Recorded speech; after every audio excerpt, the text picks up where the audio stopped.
Welcome, everyone, to another episode of the Mind Sculptors podcast. I am your host, Callahan, and today we have a great show lined up for you today with the Director of Eminence Events, Mike Bani, who is going to be letting us know about his latest project, CEDH University. But before we dive into that, I want to take a moment and thank a new supporter of the show, Dragon Shield. Dragon Shield sleeves are what I use on all my cards because they are a perfect mix of durability and shuffleability. They also now offer dual matte sleeves that have a fully opaque black interior, so you don't have to worry about your deck getting flagged by a judge for being able to see through the back of your cards at the next tournament you're at. So if you want to protect your cards while also supporting the channel, check out the link in the description and get your Dragon Shield sleeves today. We are also supported by our wonderful patrons over on Patreon. Your continued support is what enables us to continue to bring you this content every week. If you aren't a patron already, you can join the Sculpty family at patreon.com/the Mind Sculptors, where you can listen to the full uncut conversation I have with Mike today. Also, I'm pleased to let you all know that I am a featured content creator at Oktoberfest here in November.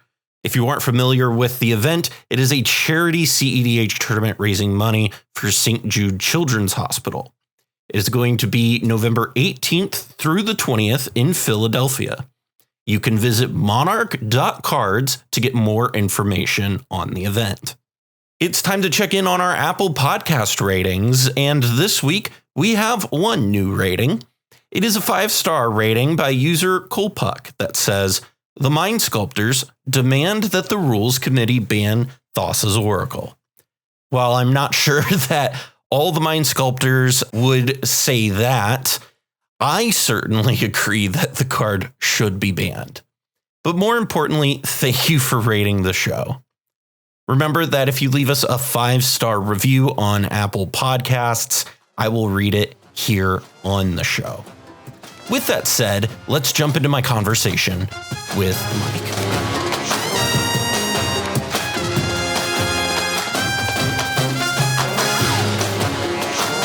So initially, when I started the Mind Sculptors, I had this idea of eventually doing a series of videos called CEDH University, where it's like a good intro spot for people to get into the format and learn the wheels, learn the ropes.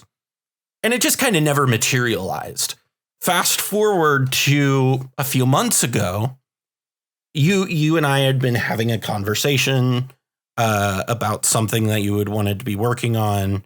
And then you sent me a Discord invitation to a Discord that you were working on. And I forget what your initial name for it was.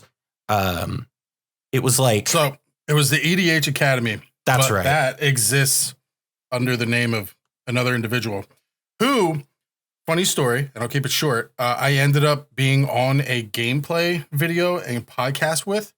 I was actually on the video with EDH Academy, like that person. And they put the 2 and 2 together, made video. So I had to sit there and have a conversation with them. And I was like, bro, I'll change it. Don't worry about it. Like, I'm not trying to get into a IP issue. Like, right. That's your thing, man. Don't worry about it. I got it. And then that was, yeah. And so you send me the invite and I didn't even know that part of it. And I was just like, hey, I have like one thing I know I'm good at. Man, I've really talked myself up this episode, which I normally don't. Toot your horn, girl. Go ahead, fam.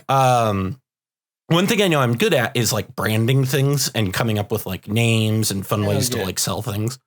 And so as soon as I saw this, I was just like, hey, I know you've got this name. That's all cool. Here is branding that I've already built. Run with it. It is yours. And I fully support what you're doing. And if you need help, just let me know and I'll try to help in the capacities that I can help. And you have built something that I think is really, really, really cool with CEDH University. So when it really comes down to it, we had my idea of what it could be. And then you were like, hey, here's this whole thing that and it's nice that we kind of came up with those ideas independently. It makes me feel good that that was not a bad idea. Yeah.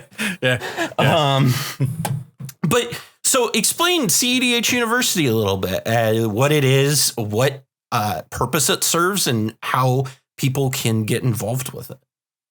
Yeah. So we'll do the elevator speech first, just to keep it short and sweet for people listening. So CEDHU is a purpose-built, focused, and targeted CEDH learning area. That's what it is. It was designed much like you were just saying about how like trying to get your first steps into CEDH and having those conversations, right? Every decision that we've made, and it is an Eminence product, so I will talk about Eminence a little bit here and there just as it comes in. But one of the things we do over there is we look at where is there a problem and how can we solve it or close the gap. This was a close the gap problem of somebody's in casual but is really, really good friends with Callahan and wants to play CEDH. But all they've got is Goat Tribal and they don't know how to get there. Right. So, and if you go on Twitter and just say, hey, I want to learn how to play CEDH. Well, of course, you being the wonderful person you are, you're going to be like, hey, this is awesome. Come over here, check this thing out. But there's 1,000 of you. Right. So then it gets messy. And then there's another version of you out there that, has, my opinion's better. So I'm going to defend it to the tilt. And then we start getting into the discourse. And then so CEDHU is a place where we get rid of all of that. Right. It says very clearly in the opening document, which we're in the process of rewriting a little bit, that, we check all the egos at the door. This is not clout driven. This is not ego driven. This is not anything like that. The purpose of this is so-and-so wants to learn how to play CEDH. Here are 60 of the best players that we could get to be your mentor, to guide you, to answer your questions. Maybe not immediately, but we have a channel. We have a forum post for different commanders. We have different channels laid out for different play styles.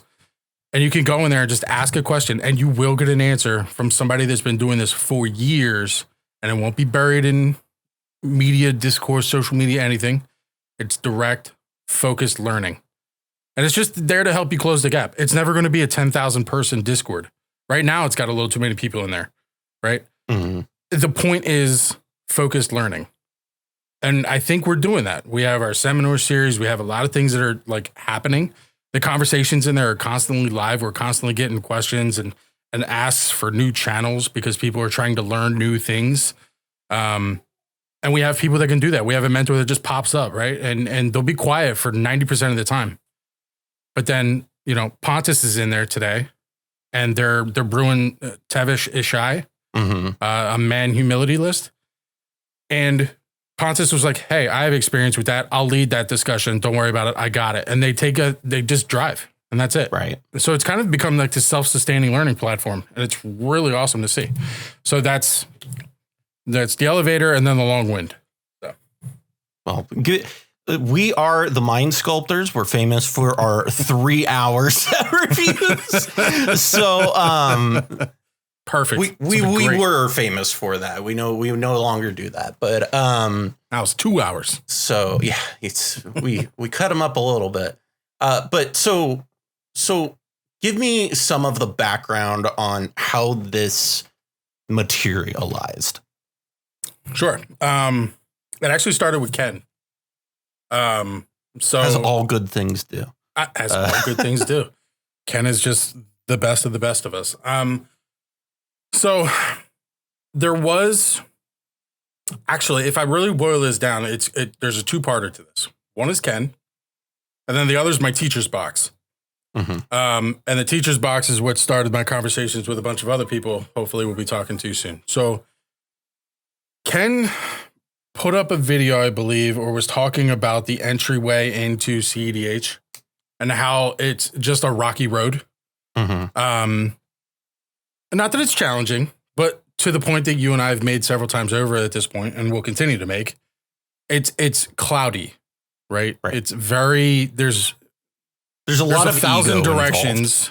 Well, yes, but there's 1,000 directions that are driven by that ego, and I will take a stand I will die on the hill of everybody means well, but it's hard to do that in 120 characters. So sometimes it comes off like you're just an angry elf, and that's just the way it is.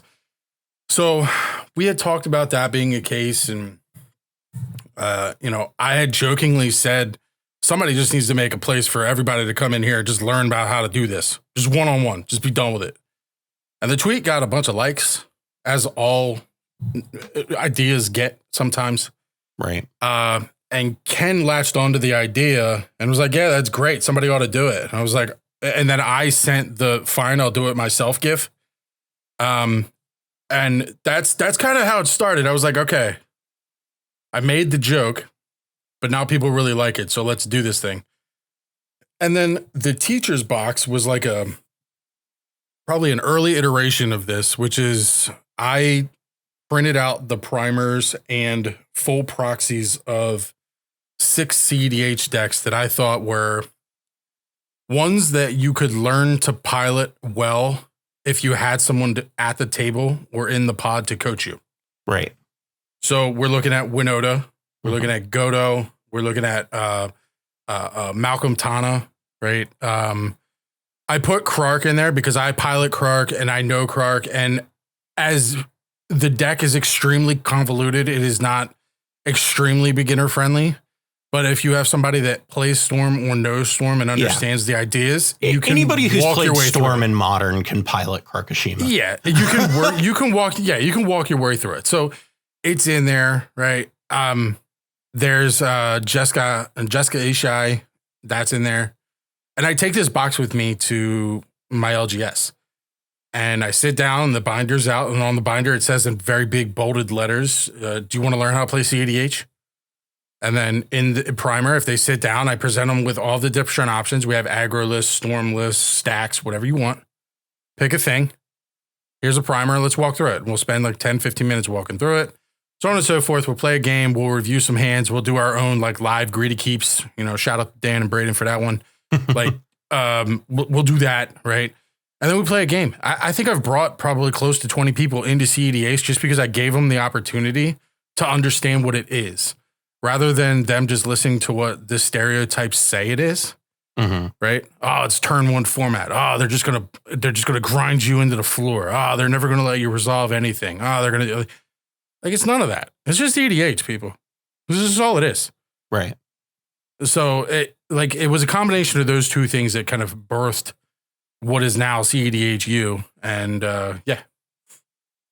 it's interesting because that is one of the that's such a clever way of going, hey, I want to have a tool with me to teach people, and I just always have it. You know what I mean? Like that's a really cool idea. Do you still maintain that? I do. Awesome. So I actually printed out Sethis because I wanted to have something that was Selesnya, and I wanted to have something that was enchantment focused. Because if you look at Godo is Godo. Count to 11. All right. Count to 13. All right. Count to 15. You just do that for a while. Right.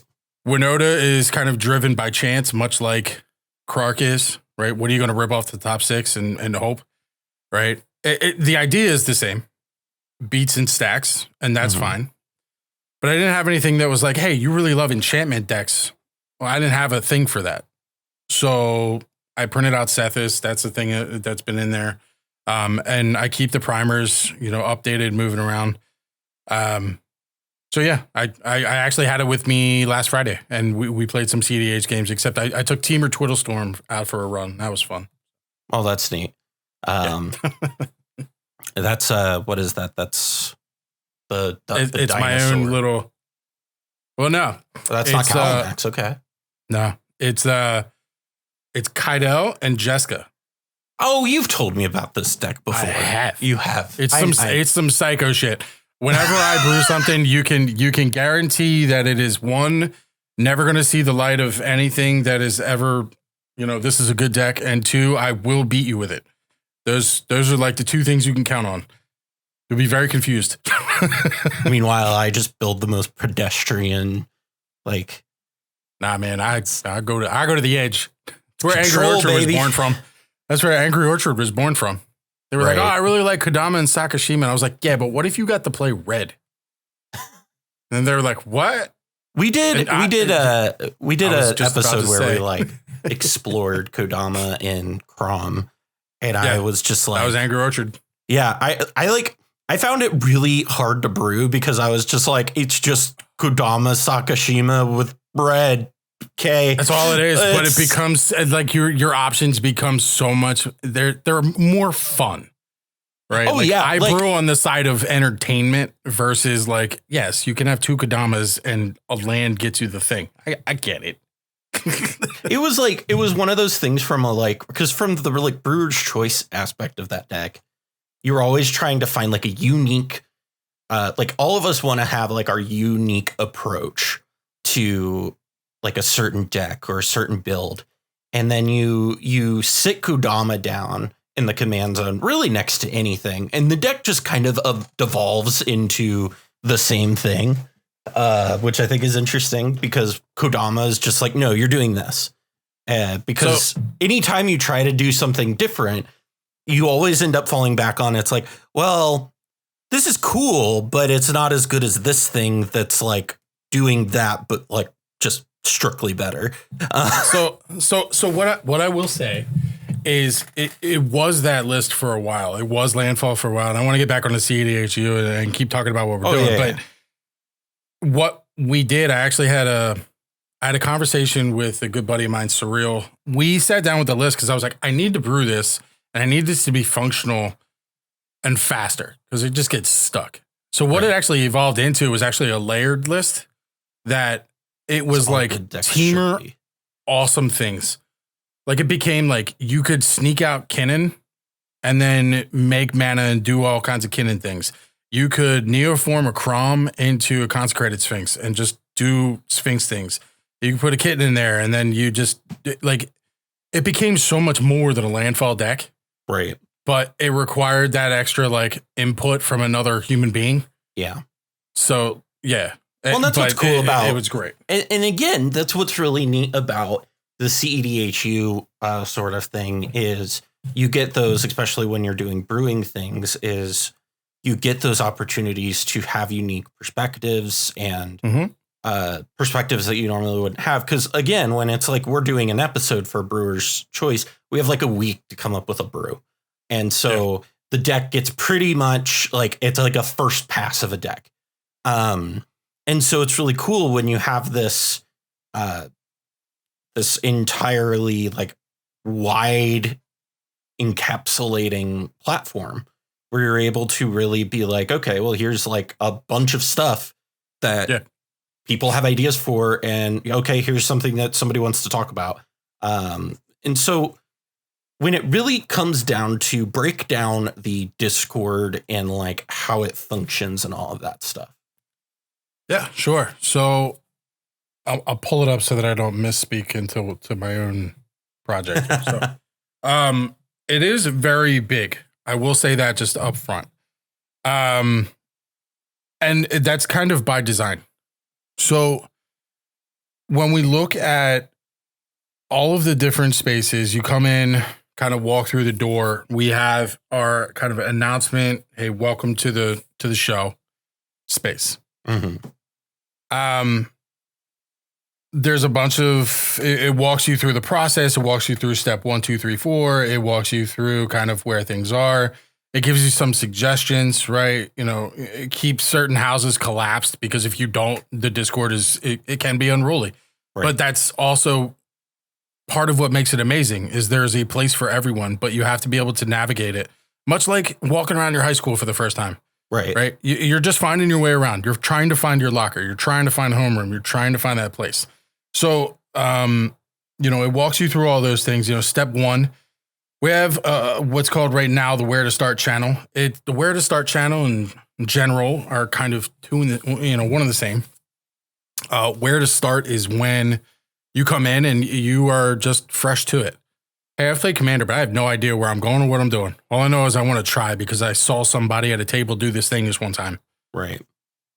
And in that space, a mentor will connect with you and say, okay, this is what we have. This is what we're looking at. What do you like to play? Right. It's all driven by kind of more open-ended questions for you. Again, targeted and focused interaction to get you where you want to be.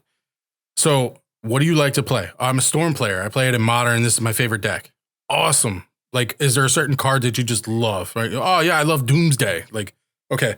Have you seen any decks or anything kind of speaking to you?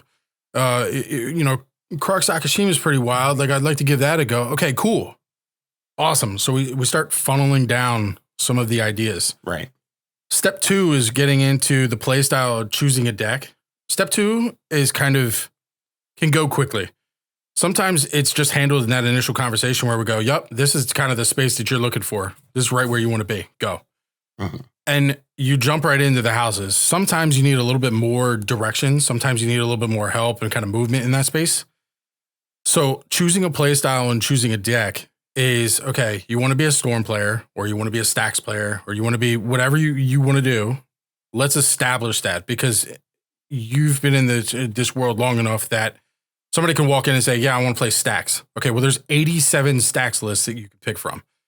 So let's try to get a little focus on it and see what's out there. Then once we have that idea kind of laid out, then we can help you pick a deck. And then from that point, you go into the houses.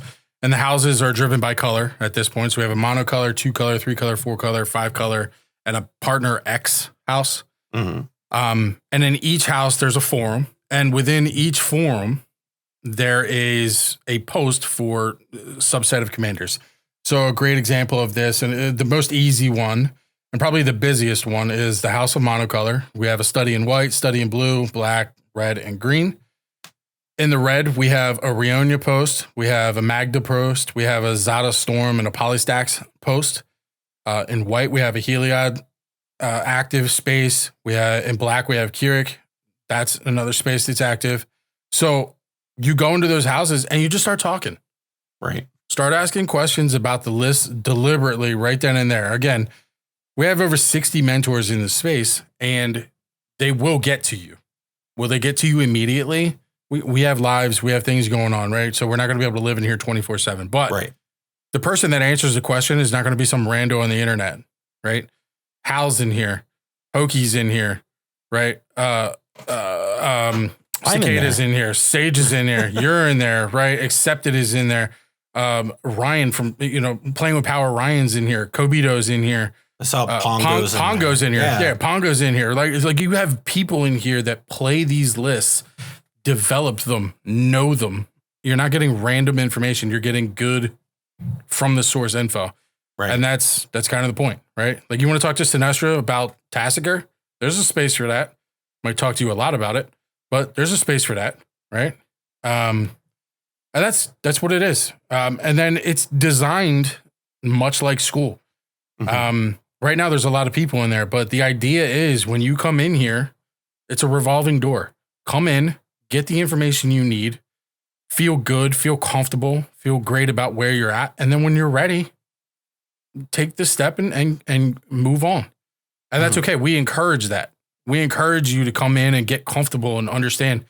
For us, you leaving the Discord with the knowledge that you are comfortable entering the CEDH space and getting games live on stream or live with whoever, that means we've done our job well. So if you're lurking or doing whatever you're doing, that's on you. But our intent is to have you come in, learn, be the best that you could be from us, and then send you on your way.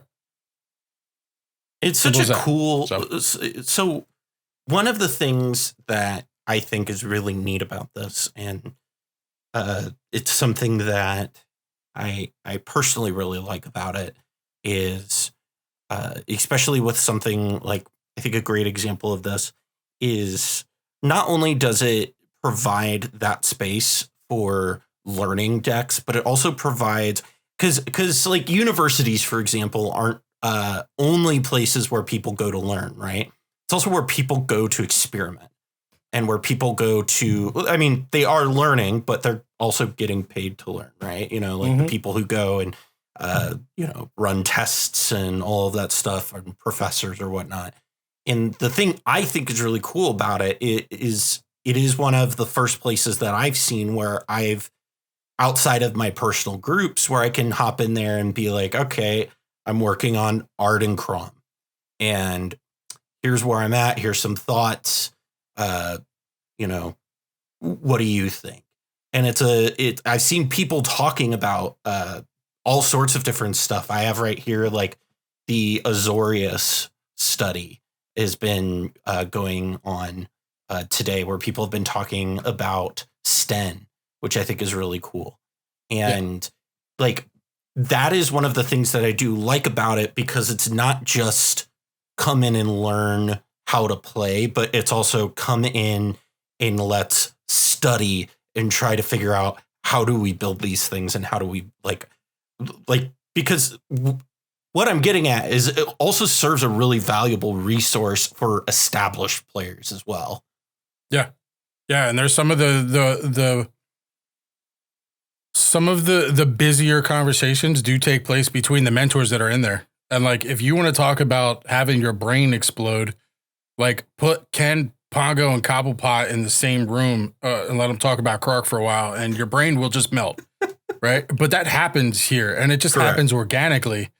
You know, we're not trying to rope them into doing a live cast or anything like that. They're literally just in here and somebody said something. And because, again, we check the egos at the door. This is not ego. This is not clout. Right. Because we do all of that. It is literally just three dudes trying to brew a list. And they're like, hey, this is a really good idea. Hey, that's a good idea. But what if we did this instead? Because the intent is this. Right. Oh, well, that's really cool, too, because of this thing. And you get this really organic is a great word for this space, because if you get in here, your first look is going to be, man, there's a lot of things in here, but it doesn't look that busy. It's not supposed to be that busy. It's supposed to be intermittently busy, and you're supposed to have a space to go when you have a thought. You're not going to have a thought around everything all the time. Sometimes it's just going to be quiet space, and that's okay. Like, but sometimes you get to chat, like the Heliod chat. Heliod has been popping off since day one. They talk in there every single day. Heliod players are committed. They're passionate, man. Yeah, Ken started the Dalsim chat. That's been live since he posted it up there. Like, they've been just in there, just moving and grooving. And yes, that chat will go quiet, and that's okay.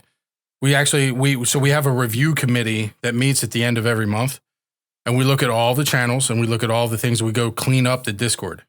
We'll go archive a bunch of different posts and a bunch of different channels just to say, hey, looks like this is kind of calmed down. Finished.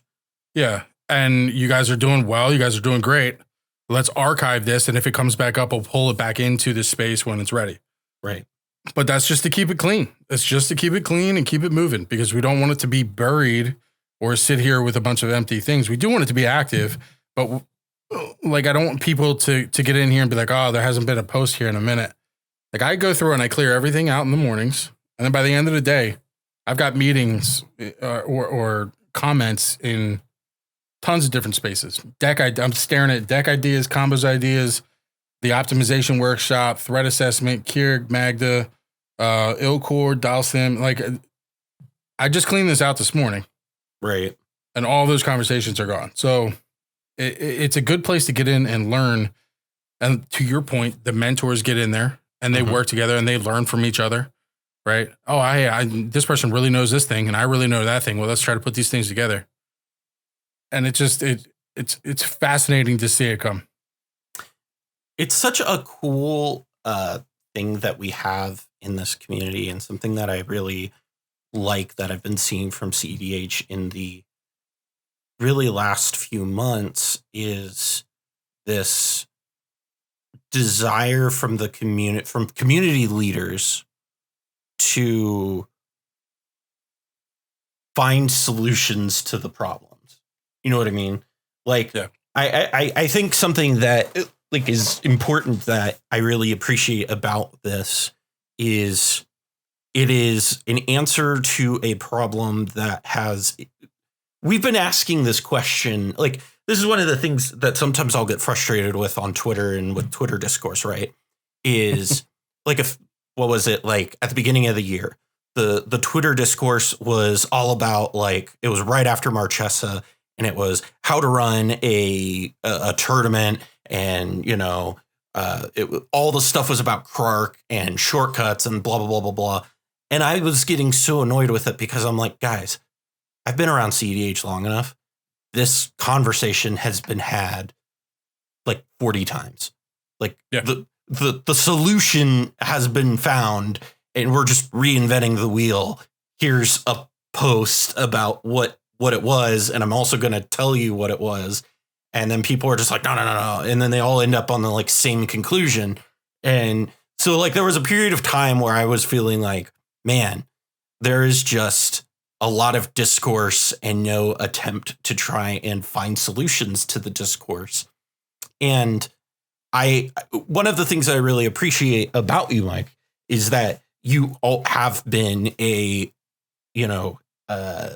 is a hole that I see needs filled. Let's fill that hole. And I think that's something great about you. And I don't mean this to just like talk you up, but I do mean this genuinely. Is like from a colleague to another. Like it is one of my favorite things about you is the fact that you see a need, and your first instinct isn't, like, oh man, that sucks. Your first instinct is, all right, let's fix it. And that's so cool to me. Yeah. Yeah. I appreciate that.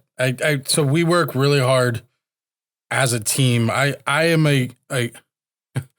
this is going to be a very weird statement, and I hope you people don't chew me up and shit me out for it. But I tend to think of myself more as a guide of people that are smarter than myself. A lot of folks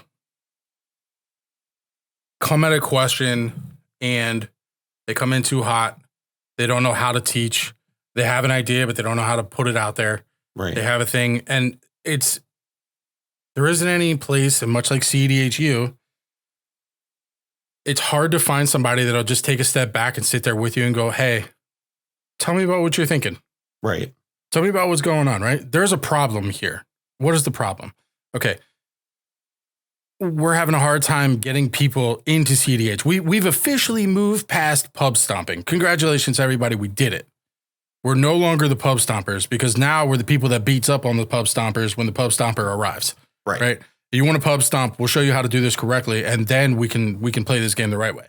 Right. We're no longer those people. Congratulations, we did it. Now the next hurdle for us, the next question was, okay, how do we bring people in now? Because now we have all these stereotypes that we're no longer pub stompers, but now we have all these stereotypes that are sitting out here. How do we resolve that? Right. And you see it consistently on Twitter again, right? We'll talk about the Bird app a ton, but you see it a lot where people, Ken in CEDH Guide, when he factually stated through watched video and factual data that CEDH was a turn 6 to turn 7 format, that blew people's minds because it no longer became a debate. It was, wow, that's literally, that's true. That is what it is. That might have shifted a little bit. That video is probably a year old at this point, but that's the thing. And when you say that to somebody, one of my favorite things to do with newer folks is, okay, again, what's the problem? There's stereotypes, and we're having a hard time breaking those things up. Pick the most wild, outlandish stereotype you can about CEDH, and the minute you hear it from someone else, give them the fact and back it up with actual information, not ego-driven, not because somebody cool said it one time. Right. Leave names out of it. Just give the fact. When people hear from me, who's a quote-unquote no one, at the LGS that CEDH is a turn 6 to turn 7 format, and casual sits anywhere between turn 8 to 12, more or less. Right. Their brains melt. They have no idea how to deal with that because process that information. Yeah, their previous data is just like, well, this is what it is. It has to be that. No, it doesn't. And when you start answering those questions, you start thinking about the problems more outside of wherever you exist in them, and just of how can we solve that on a larger scale and make it so that everybody, we remove the discourse from it That tends to be where I live. This is the problem we have right now. We need to fix that thing. We need to bring more people into CEDH, or at least break this stereotype of what CEDH is. If we look at the seminar series, if we look at what CEDHU does, we boil it all the way down. What it really does is breaks the stereotypes of what people assume to be CEDH. And it makes it very easy for people to decide, oh, that's definitely something I want to do. Or, you know what, maybe that's not exactly for me, but I'm glad I understand the reality of it now versus what I just assumed. Right. And it's been a fun puzzle to solve, because you start seeing these cool truths pop out. You start seeing, like, we've had a couple people come in, from a mentor perspective, right? You see them on Twitter all the time. I'll show you, I'll teach you. I'd love to teach somebody. I'd love to do this. I'd love to do that. I'd love to be involved. And you get them in there and you start getting them involved, and all of a sudden they realize, like, oh wait, no, I don't want to do that at all. And that's okay. You're right. There's nothing wrong with that. But the fact that you presented them with that information, like, that's a win. And I think like that's something that I think for our patrons who get to watch at least me, you are seeing that I am sorting cards on my desk right now, because my desk space is a nightmare and it's overwhelming me as we record. So I am very actively paying attention to this conversation, but I'm also like organizing stacks of cards because I'm just like, buried in cards right now. We have the neurodivergent skill set. We're okay. Yeah, we got this. But so one of the things that I think is really neat, and it's funny because you say that with, sometimes people get in there and then they realize that they didn't really want to be like teach people how to do stuff. And it's interesting because I don't want to, I'm not going to open this up to a larger discussion, because I feel like it could very quickly devolve into a larger discussion, but it does kind of open up a interesting like discussion point of, there are a lot of people who, like you've said, who on Twitter are like, yeah, I'd love to do that, blah, blah, blah, and want to get people into it. And then you get them into a setting where they can do that, and they realize, oh, I didn't actually want to do that. And one of the questions I guess I would ask is, do you think some of that is a byproduct of the format of Twitter being very like clout and connection driven, where being willing to help somebody, even if it's not something you actually want to do, will buy you points that you otherwise wouldn't get, if that makes sense. And I know that sounds like super cynical, and I hate being cynical. I always try to be like positive about these sorts of things. Yeah. But like, I just, as we're like having this discussion, like, what's your thoughts on like that perspective of it?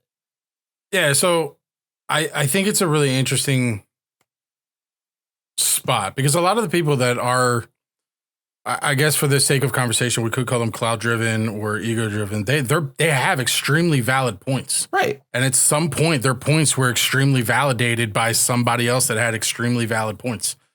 And they built that thing up. And it got to a point now where there's two sides to it. One is, yes, there are some clout chasers out there, and that exists. I think sometimes it's more of a meme than anything at this point, but there are things out there that exist like that. And then there's other people out there that gain the clout at a certain point in time and now regret it, but now they can't unring the bell, right? Now you're here now. That's it. You have the 10,000 followers or whatever it is. Like, you're here now. So now when you speak, that carries weight, and you have to deal with that. And I like the fact that CEDHU kind of gives you a safe haven from that. Right. But it's a double-edged sword in there as well, right? You can have your 10,000 followers. You can have all the clout you want in the open world. As soon as you step through the doors of the university, right, that all goes away. Right. You're having direct one-on-one conversations and can be directly challenged by another one-on-one person. This isn't Twitter where your 10,000 followers are going to back you up. That doesn't exist here. It's you versus two other people. And those two other people might poke a hole in your logic. And sometimes that happens.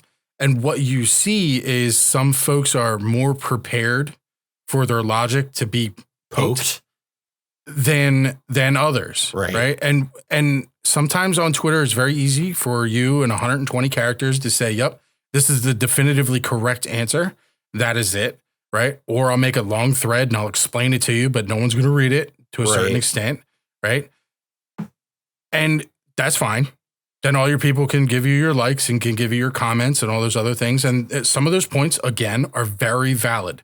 It's not to take away from that. When you give someone the opportunity to do it on an individual level where all of the cloud is removed and they have that one-on-one time, you find that some people just don't like having their logic poked. And it kind of enables you to look at yourself and go, man, okay, I do have the answers, but I don't like when people play with them too much. And maybe I'm just better brewing with me and my buddies. And again, that's okay, right?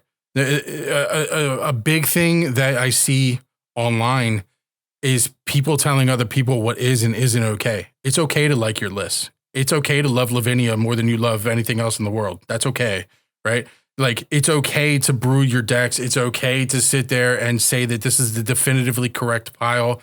It's okay to say you built the best Yuriko deck in existence. That's okay. But if you're not willing to listen to the answers and have the ability to shrug them off, maybe just be proud in your circles. Be proud with your friends, be proud with your group, but understand that sometimes people are going to say, hey, no, I don't like that. That's just adulting. That's where we're at. So, yeah, I tend to agree with that.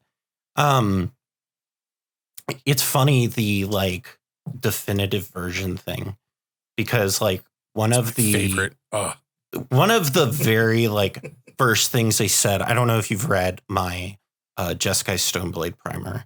I did. It was beautiful. One of the very first things I said in there in the preface, and I appreciate that.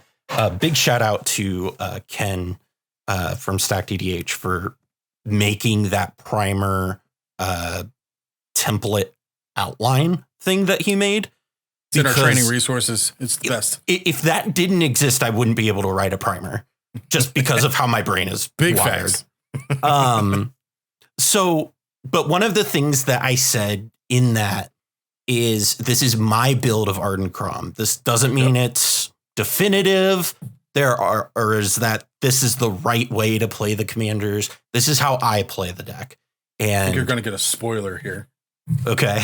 So I feel like this is where we're headed. So finish your thought, but I feel like we're going to get a spoiler here. Oh, and it's literally just, you know, my ultimate opinion on these things has been like, there was a period of time when I was doing the only focus I really had in CEDH for like 2 years, or really a year, I guess, was like Lavinia for about 2019 to 2020. And then I kind of started like being like, okay, I'm going to go back to playing like good decks again. And so, but like, I was just so dedicated to it. I played it against so many things. I've done well with it, all these different things. And anytime somebody would challenge the like logic of it, I like took it as this like personal like attack. Mm-hmm. Like this is an attack on me. And it's interesting because I feel like once I started thinking of it as there's no wrong or right way of playing these things, this is my deck. This is my logic to the decisions that I've made. Yeah. They might not be correct. These are my decisions. And the willingness to take criticism of your thoughts and be able to, it's not just taking the criticism, but it's taking the criticism and acknowledging them while not taking it as a like personal vendetta. I think it was funny, like a couple weeks ago, or I guess it's almost a month ago. Jesus Christ. I need to, I was a little spotty there for a couple months with my upload. But we had Choir Boy on, and we were talking about rogue decks. And one of the things he said very early on that really resonated with me was I would say kind of frequently on the show that I thought Captain Sisay sucked. And, I was just like, I think the deck's bad. And he's told me this since then that just like, I thought you just really didn't like me. And he said it on the show. And I was like, oh, no. I was like, I don't have any. It has nothing to do with you. Yeah. It's just like, this is my opinion on the deck. And so it's interesting, like, what I'm getting at is what I like about CEDHU is that it's helping people kind of divorce that identity with a deck thing because of the environment that you've created there. I think that's ultimately healthy for the format and for really just the community as a whole. And just for people as a whole. I want people to enjoy living in their lives. And there are a handful of people that are a little wrapped up in their deck. And I was just like, all right, it's fine. It's not the end of the world. It's just a deck. Yeah. It's gonna fine. be okay. It's going to be okay. It's just a magic deck. But that's one thing that I really appreciate that this does is you guys have really worked to divorce that like identity of the deck being part of you, whereas it is a deck that you play. Yeah. And I think a way that we've done that is we've shown that you're not the only one playing that thing. Mm-hmm. Right. You are not the only one that's playing, Sisay. You're not the only one playing Zada. You're not the only one. So to take the hit personally is silly because there's several of you just in this space that are doing what you're doing. Right. It's not an identity thing. You're just working together to make a great thing all at once. And then for anybody that's always like, this is the definitively correct choice. This is the objective, like by math, this is the one. This is the card, period. I think the big thing that anyone can fall back on whenever somebody says that to you is don't forget the pilot. Right.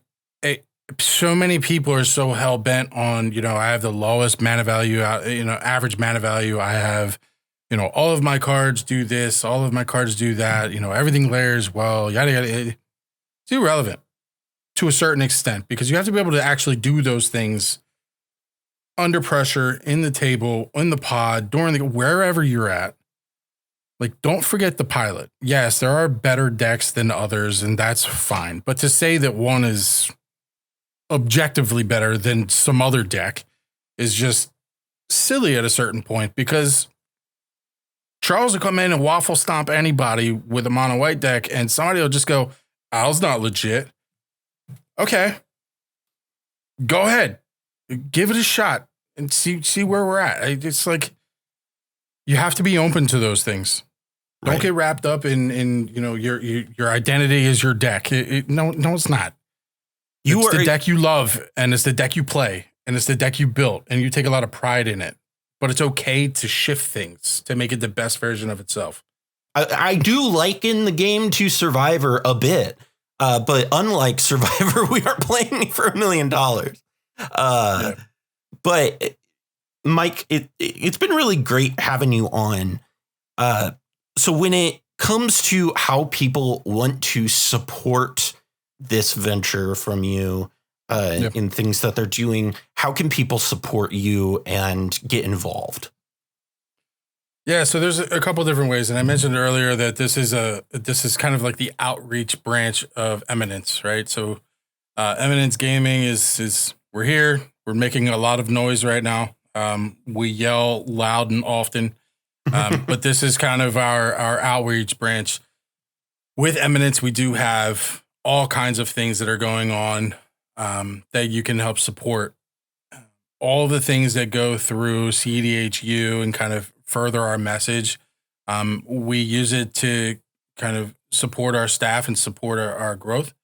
So CEDHU will always be free. The information that's at CEDHU will never be paywalled, right? We do have the CEDHU seminar series, and that's probably the first thing where you can go, yeah, we can support Mike, we can support Eminence at CEDHU to do this thing. And that's largely driven through a Patreon. Mm-hmm. Again, the videos that we record for these live screenings, they'll be loaded up on YouTube and they will be free. What you get with the Patreon is the ability to kind of live participate in the chat with the seminar series. So the seminar series, we have 2 per month scheduled all the way out until next April. And we're already starting to fill up next year as well. The remainder of next year. And you can sit down. We have one Saturday coming up with Surreal and Nate. It's more or less about this conversation. Yeah. What was it like to get started? And with the Patreon, if you donate, I think it's at our $12 tier, that money goes directly into the pockets of the media and judge staff for Eminence. The Eminence founders, this will be the first time I say this in public. The Eminence founders do not see any money from any of the Eminence anything. We do not pocket anything. We do not make money off of anything. We aren't money hungry or greedy. We will not write any checks to anything until maybe the end of next year. Everything goes to our staff. Everything goes into our events and goes back into the community. So the Patreon, the $12 tier, we have 2 $6 tiers and then a $12 tier. The $12 one gets you the supporter role in CEDHU and lets you get into the live discussion with all of the people that are presenting. So that's a way that you can participate. We also have an apparel line that we're working out right now. We do have CEDHU hoodies, shirts, etc. It's awesome. I love it. Yeah. I actually got them, and I'm planning on doing a product shoot because I'm a photographer as well. Because Lord only knows I have. How many hats can you possibly wear? I wear a lot, and it's because of the neurodivergence. So I understand. Yeah. So. The bonfire shop is open. All those links are also in there, and Cal, I'll give you those if you want to post that wherever. But yeah, absolutely. Those are probably the two main ways to support us. And like I said, all that stuff goes to the media team and our judge staff. Right? We pay our staff. We pay our people to come to Silicon Dynasty. We paid our people at Punt City. We pay our people to participate in the online events. Right. We have judges coming to help with certain online events that are coming up soon. Those are paid folks. We do that to make sure that we're giving out the best quality that we can. Right. And to support that through CEDHU, we would appreciate it. But again, there is no obligation. CEDHU is an open, free space for you to come hang out and learn in. So feel no obligation there.